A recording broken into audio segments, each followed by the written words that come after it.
رح فرجيكم طريقتي اللي بعتمدها لألبس تيربن. التيربن هو نوع تاني من الحجاب إذا بدكم. عم نلاحظه كتير بالسنين اللي مضوا أو آخر سنتين تقريبا، عم نلاحظ قد ايه البنات عم بتحب تعتمد هيدا الأسلوب. هو المنديل اللي أنا هلأ حطيته على راسي، منلفه بطريقة إذا بدكم مثل الهنود ومنحطها كنوع من الحجاب. بحط التيربن إذا كان عندي نهار كتير طويل وما بالي اتلبك بالمنديل، لأنه التيربن بس نحطها على راسنا بتضل ثابتة ولا ممكن تتحرك. خاصة مثلا إذا كان بالصيف والدنيا كتير شوب، التيربن بتكون أخف حرارة من المنديل.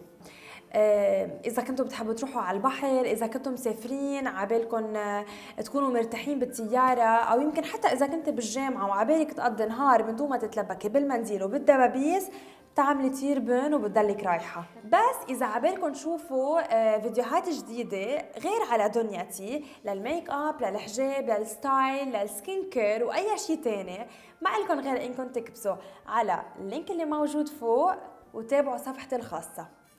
رح استعمل الحجاب القطن السادة مثل ما شايفين. هو احسن نوعية ممكن نستعملها للتيربن، ما بيلبكنا وبضل ثابت على راسنا.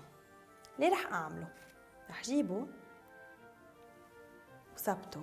رح كون لابسة هيدي مثل ما شايفين، مش المسكرة اللي دايما عم بلبسها بالحجابات العادية، بستعمل اللي بتجي نص.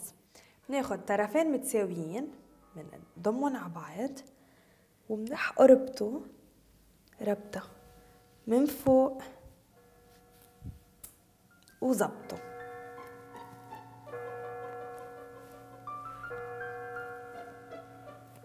من بعد ما اتأكد انه زابط على راسه 100% من قدام ومن ورا، رح فرجيكم طريقتين. يا بنعملهم جدولة بهيدي الطريقة،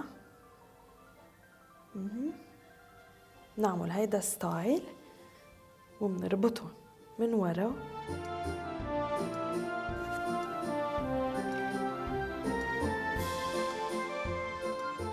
ببطلوا مبينين.